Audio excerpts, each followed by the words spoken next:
Good evening once again, everyone. Welcome back to the Abundance Tree Podcast. I'm your Welcome. host, Janice, and I'm here with my co-host. April Capri. Welcome to the Abundance Tree. Yes, April Capri is in the building, y'all. How you doing? Yes. Hey, Janice. I'm well, thanks. How are you? Good. So I hear you went when you went to where this last weekend? I'm hearing through the grapevine that you were at Invest Fest. Investment. Shout out Yeah, to Invest Fest and EYL for another great event. Looking forward to awesome. next year already. My voice isn't Right. all the way back yet, but it'll get there. It'll come back one day. You sound like me when I had my lost my voice, but it's all good. Yes. It's Yeah. all good. Shout out to Invest Fest, y'all. That was Shout out to awesome. Invest Fest. Yeah. So we have another great guest today. Awesome. Tell us We about it. have an author, a consultant, and an entrepreneur with a background in working for big companies like FedEx, Goldman Sachs, and Chick-fil-A. He holds an MBA from Harvard, has Masters of Divinity and a bachelor's in political science and economics. His work is featured in Business Insider, Forbes, and Entrepreneur Magazine, and he is focused on helping others grow their personal and professional lives in fulfilling his purpose to grow God's people, grow God's businesses, and grow God's kingdom. When he's not writing and consulting, you'll find him enjoying time with his family and cheering on his beloved Tar Heels or diving into a good book. Everybody, we have Mr. Philip Blackett. Hi. So excited. Hello, Philip. Getting ready. Hey, Hi, Philip. Hey, how's it welcome. going? Thanks so much Good. for having me. Thank you for coming on Absolutely. with Thanks for us. coming. Yes. It's our pleasure having you. And so tell us about your story, wherever you like to start. That's always such a great question, you know. It's Jeez. We're I'm leaving it up to you. So brother about to turn 40 in a couple months, and I gotta come up with a how did I get here in like 1 or 2 minutes? Congratulations. I beat yeah. you a couple of months ago. There you go. Well, happy early birthday, or happy Yeah, belated birthday, I should say. thank you. And happy early birthday to you and welcome to Club 40. It's Oh, nice Right. forty opening club. 40 Club. Absolutely.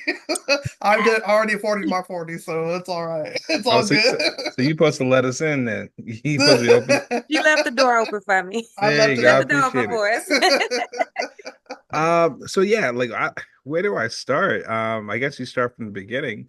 So for me, I'm a Southerner at heart, born and raised in Memphis, Tennessee. So anything related to Chick-fil-A, barbecue, and sweet tea, I'm a fan of.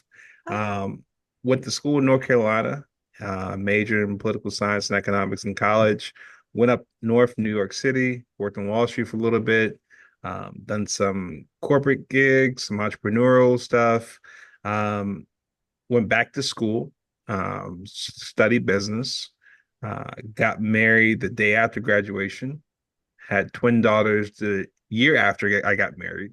Oh, wow. And yeah, just basically been up here in Boston for a little bit and then made a big move back down south because I miss being a Southerner um, beyond just at heart. So moved down to Florida. It was And the winners, wasn't it?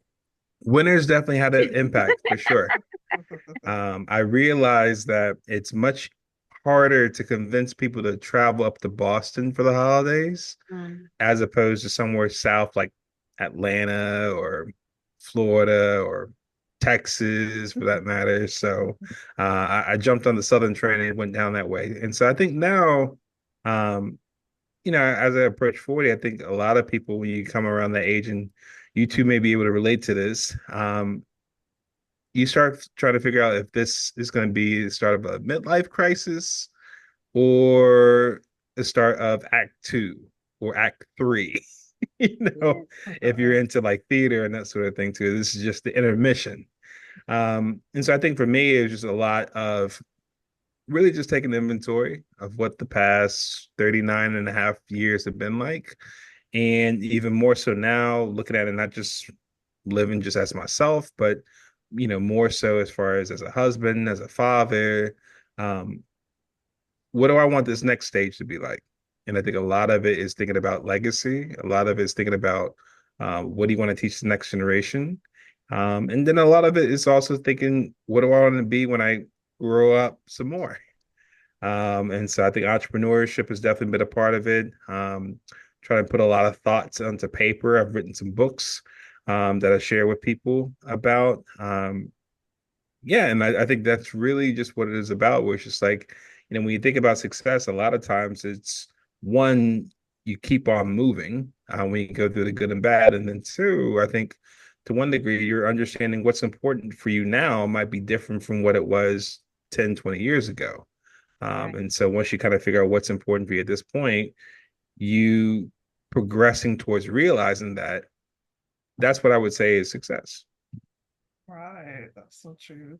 So, like, what type of business are you involved in? Are you like a coach or like uh, like what type of business? Are you like a life coach or do you help people or, uh, So I do a couple of things. okay, So one is I help small business owners when it comes to growing their businesses in relation to, growing their sales, their profits, their exit value, but also doing that through the use of artificial intelligence, which has been a big help for a lot of small businesses.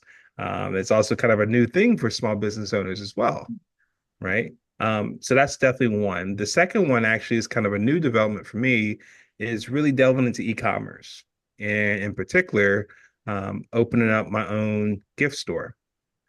So having a number, not just a number, it's like hundreds, so I shouldn't just say a number, of different products across different collections, based off what people are interested in or passionate about, that they might be interested in for themselves or to gift towards somebody that they care about, they love, they're friends with. Oh no, you Uh, froze. oh, can you see me? Yes, you froze for a sec. Sure. Um, So just being able to touch base with people that had different passions or different interests, and sharing different products I've curated, that they can either gift themselves or be able to gift towards somebody that they care about. So that's a big one that I'm really doing a lot of effort to build and grow from here. okay. So, When you went to school for business, correct? Right. When you were in school for business, like what was your thinking? Were you trying to get your degree to work for yourself or did you want to work with the company? Because I see you worked with a lot of very large companies. So I think part of it was really kind of understanding how business works Hmm. to a more granular degree.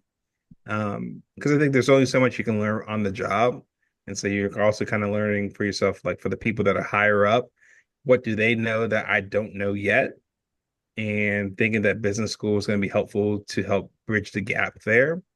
And then on top of that is really understanding that if I want to go into business for myself, and be the CEO of my own business, so to speak, or the owner of my business, you ought to have that mindset of what does a CEO or owner think about, and how does he or she approach his or her business on a day-to-day basis in a way that's legit and is about growing it for the sake of, um, empowering your shareholders, which is in this case is me and my family.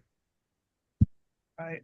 So like, it's one thing to go to college and study business, but then being around like like you said, the higher ups or the CEOs that you're modeling after to learn, and then you have to apply that to your own business and make it work for you. Talk about like putting systems in place that work for you, and it can't be really like cookie cutter, like copying verbatim because it has to work for whatever you're doing. So can you kind of talk about that and how you took their advice and made it kind of your own systems?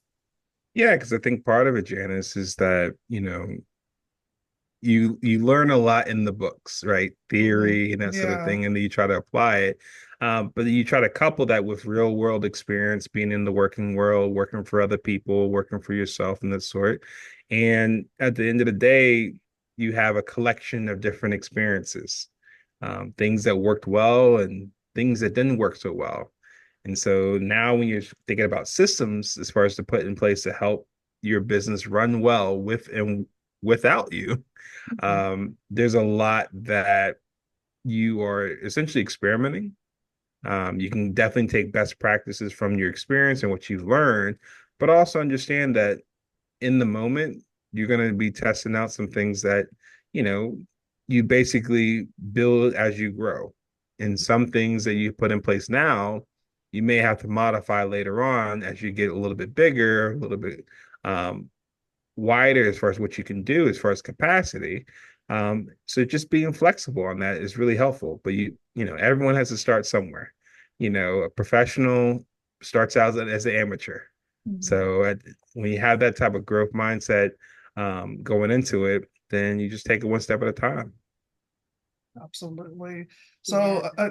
your books that you wrote, like, can you share a little bit about those or? Yeah.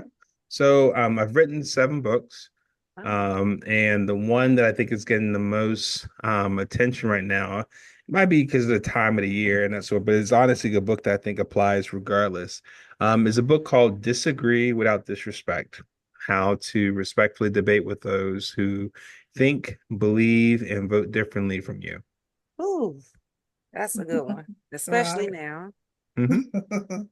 Absolutely. So, can you share some insights from your book? Because I know some people get heated with some of those topics when they disagree and they don't know how to go forward. Like, they can still be friends. I mean, you Right. can, but some people get so bent out of shape to where in some ways, they kind of, I don't know, ghost the person, or they don't ever speak to them, or they write It's them off social out of their media life. wars. Yeah, Yes, it's they write ugly them on social off, and media. so I mean, what does that look like?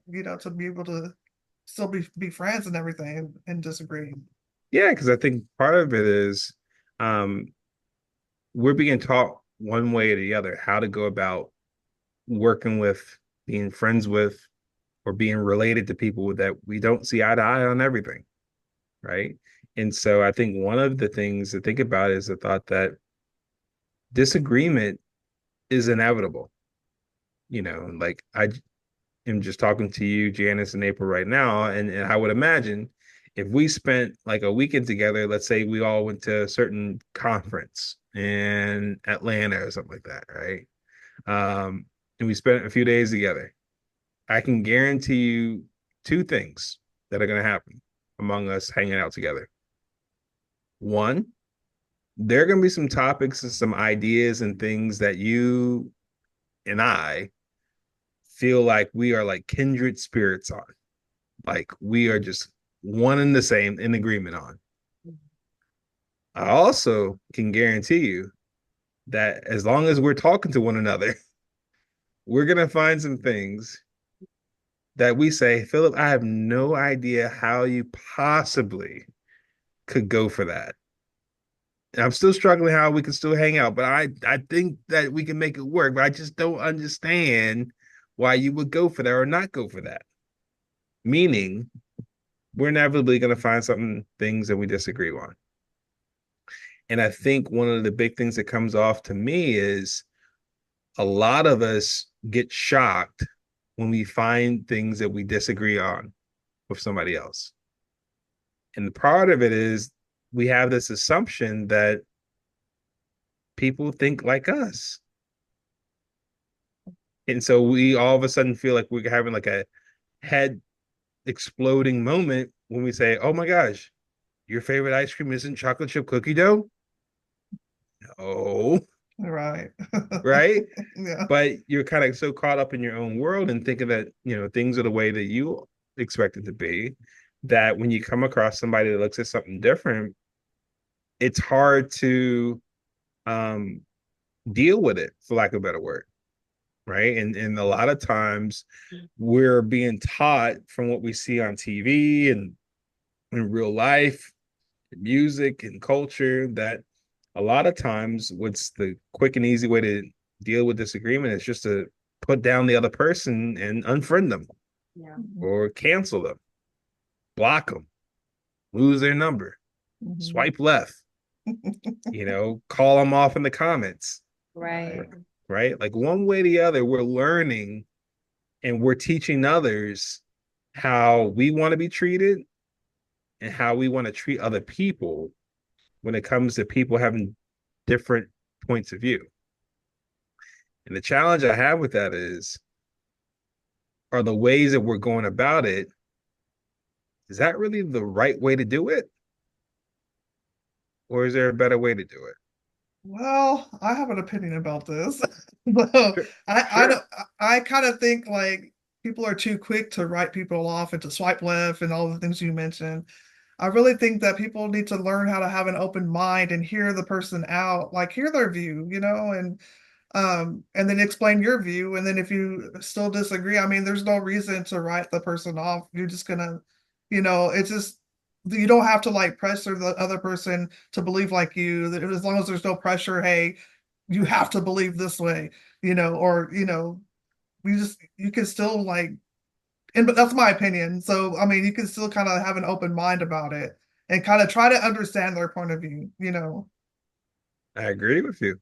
Yeah, I agree. And I think to touch on that or piggyback on that is it's either they write you off or cut you off, or it's an argument. Like I Mhm. have like I can't argue. It's just like such a misuse of energy to me. Like if Yeah, somebody just disagrees, and I really do agree that you don't have to agree with somebody to respect them, like just be respectful. Like, okay, if you like blue, I like red, or purple or orange or whatever color, like, let that person like what they like or don't like and continue to like what you like. I just really don't understand like the importance that everybody has on making or wanting everybody to feel the same way that they feel. And especially now with this event that we have coming up in November, it has been particularly ugly yeah, in these airways, especially on social media. So yeah, I think the book is needed right now for sure.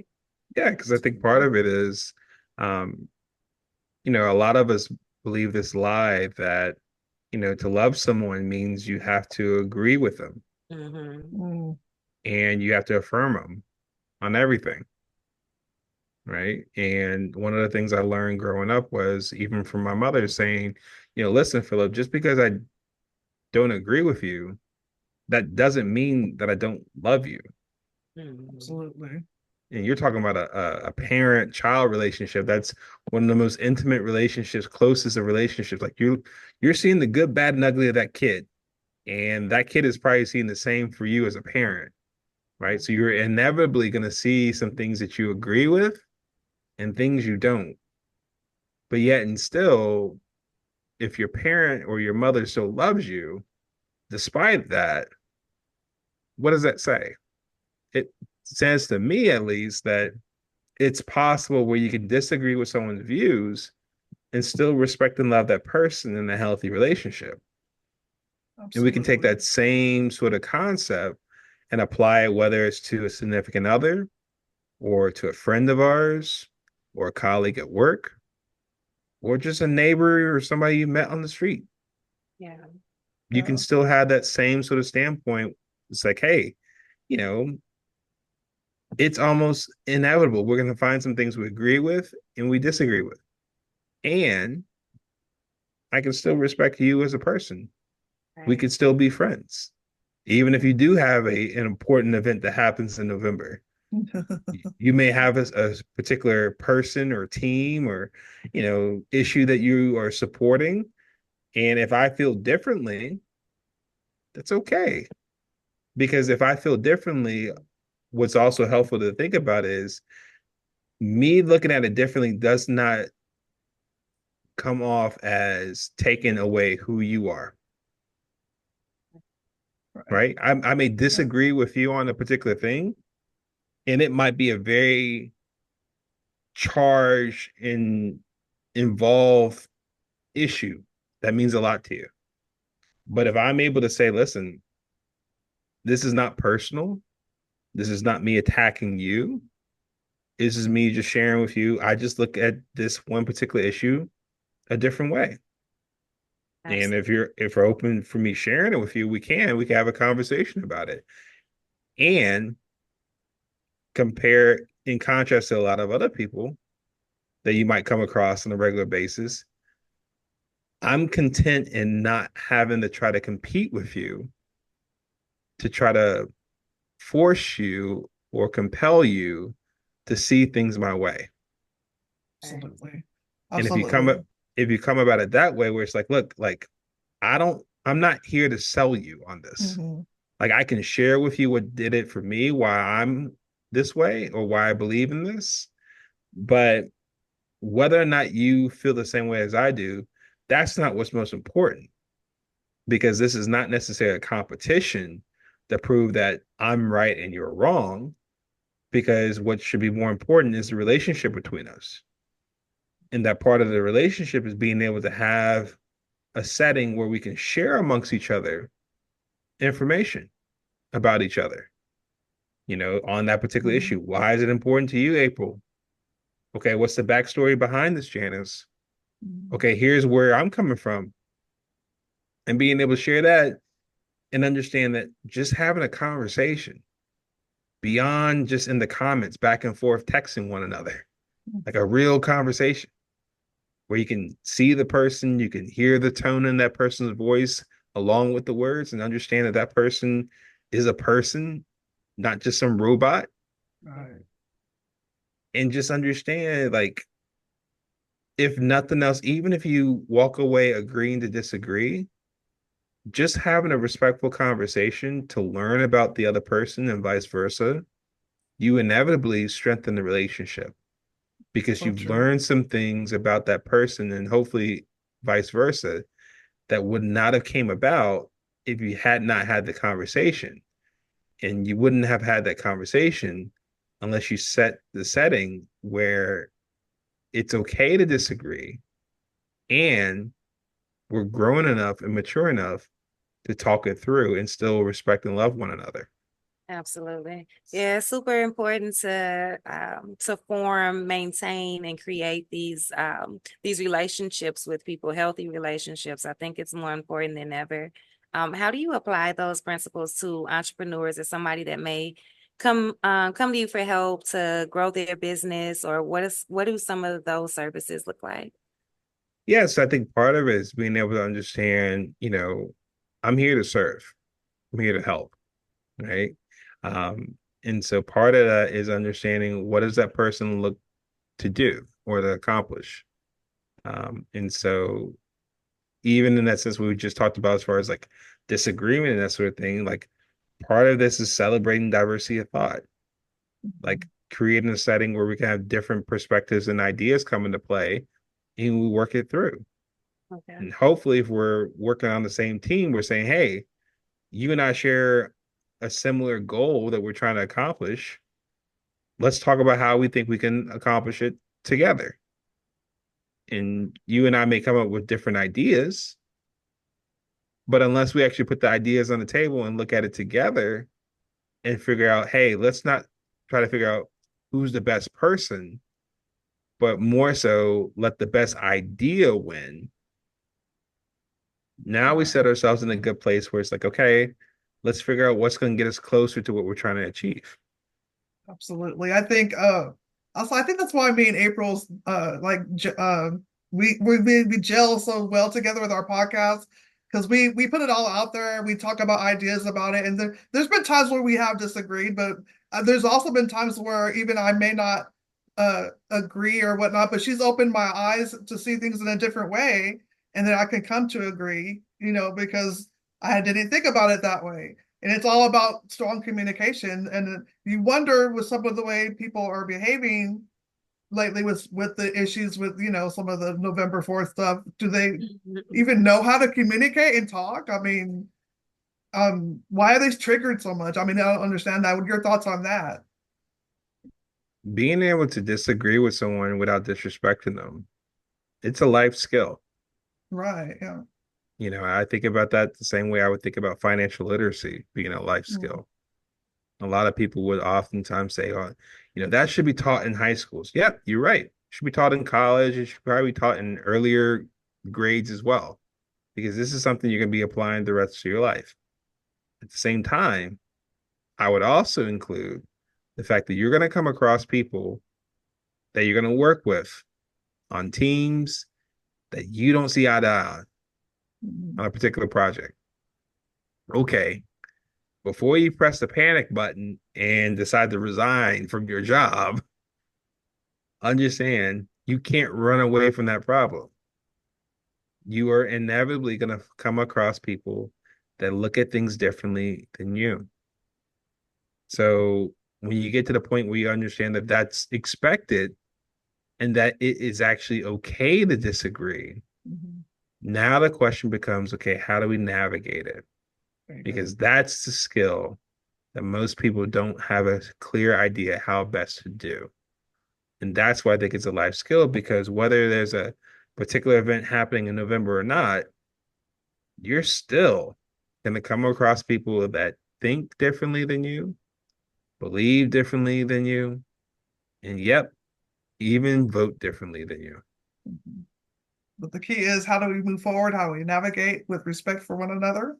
And that's something that has to be figured out. And you don't learn that in college. So, I mean, I don't know. I don't know if it's maturity that comes into play with that, or but I Definitely commend you for maturity. that. Yeah. Yeah.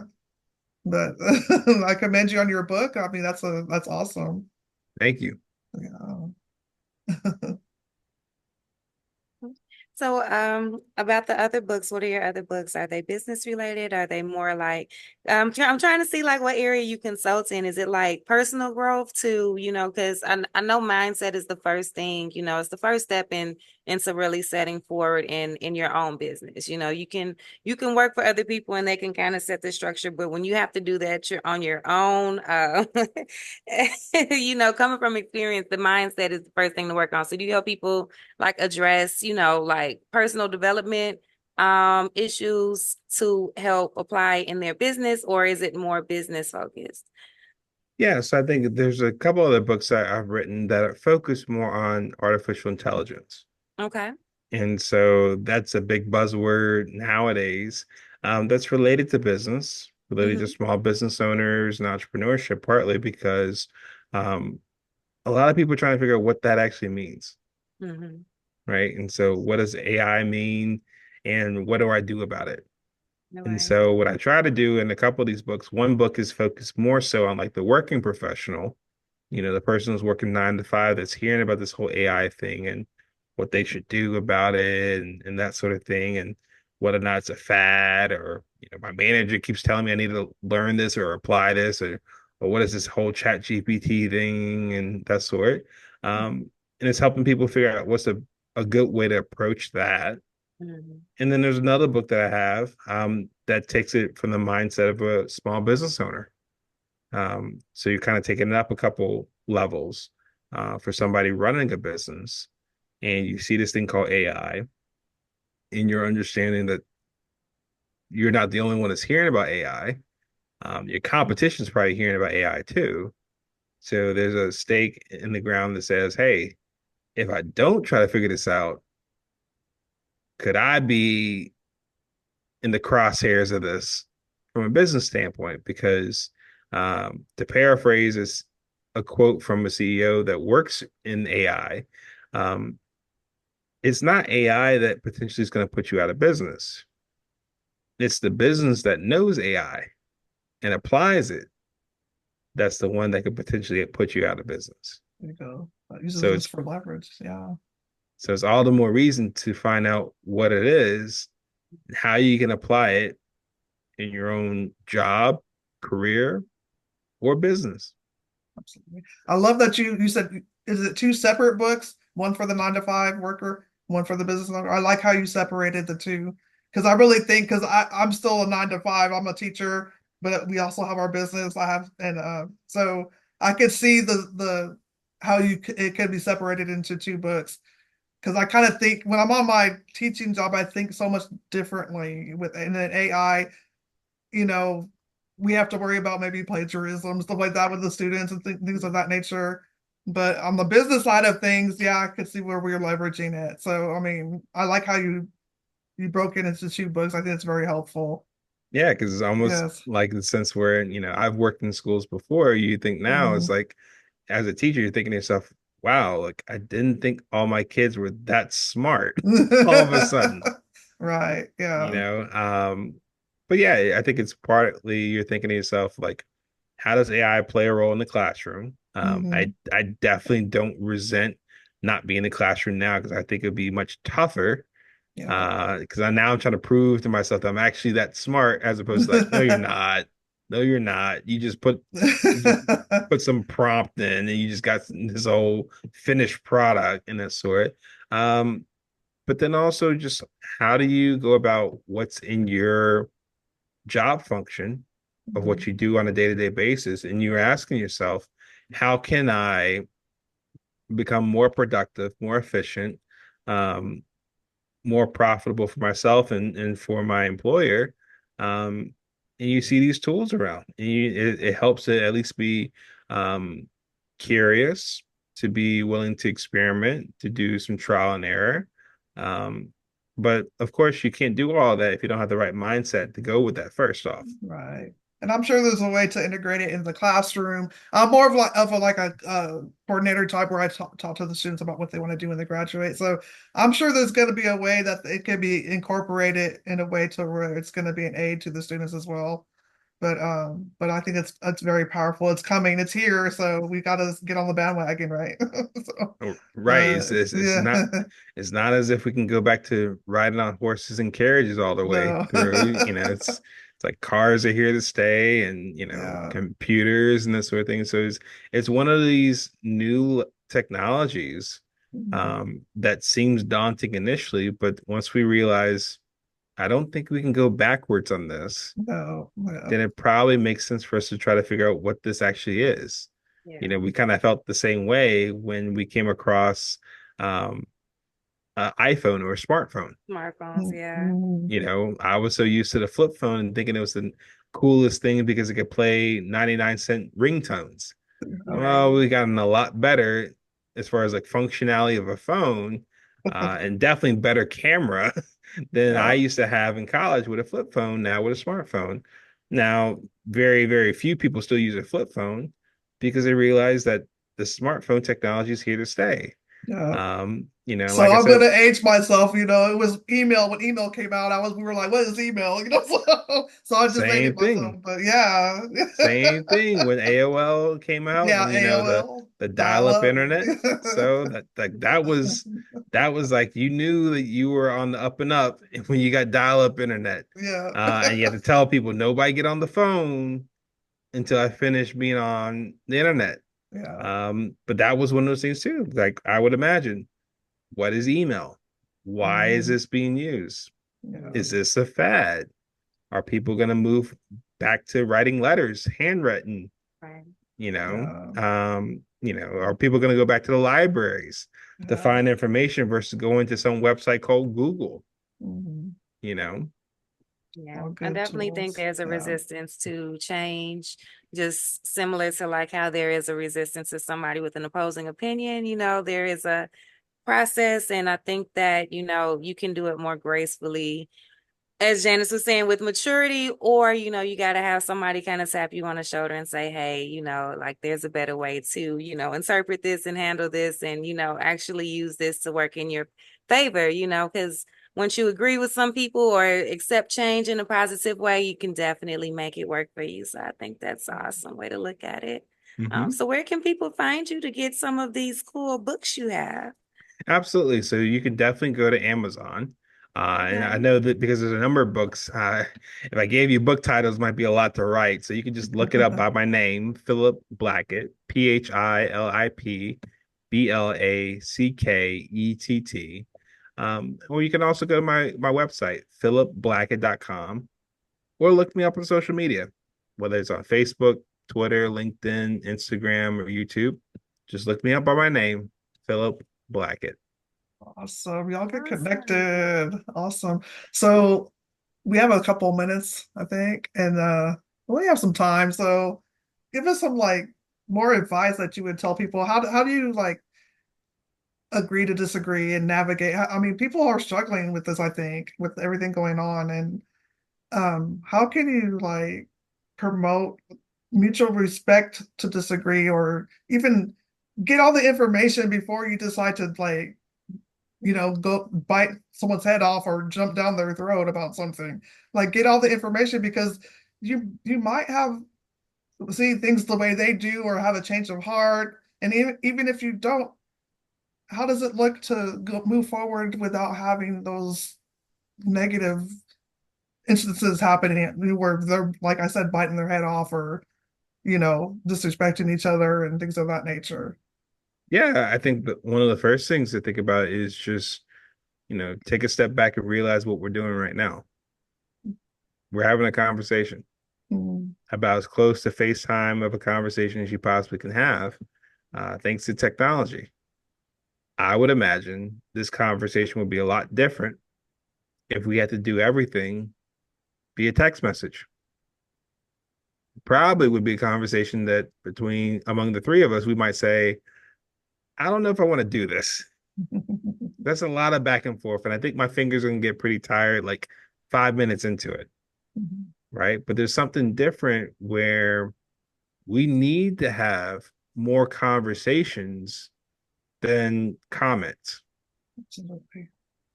And so, what conversations include is the fact that I'm sharing with you what's on my mind.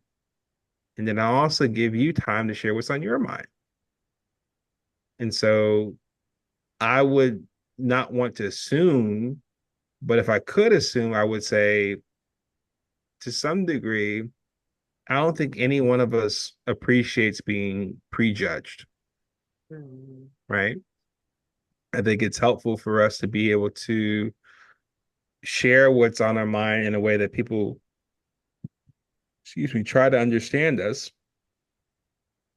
And then if they don't, ask questions to clarify or ask you to tell you more what's going on, what's the backstory behind what you're saying. And you have this back and forth conversation.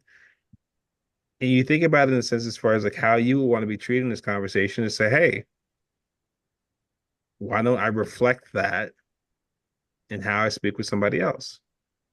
Have I taken the time to try to go beneath the surface to better understand that person over the course of a conversation? Has that person got a chance to do the same thing with me? So, in some sense, I think we have an opportunity, as you were talking about before, Janice, as a teacher, to essentially teach others how to go about conversations that are much different than comments on social media. You go. Real communication, right? Yeah, Super important. sure is. We have about a minute left, so we're so honored to have you on with us tonight. And we hope to have you back in the future. Yeah. Absolutely. Thank you so much So for having me here. I enjoyed our conversation, yes, Yeah. absolutely. and I hopefully, agree. you feel the same way. Uh, We agree. Yes, We and, totally absolutely. agree. and even if you disagree, it's okay because we can still be friends afterwards. Absolutely. Absolutely. Love it. Yes. Thank you so much for coming, Philip. You guys can find the links in the description, and we'll see you guys later. Thank you. Have a great night, everyone. Have a great Thank, night. Thank you. thank you. Bye. Bye. Bye.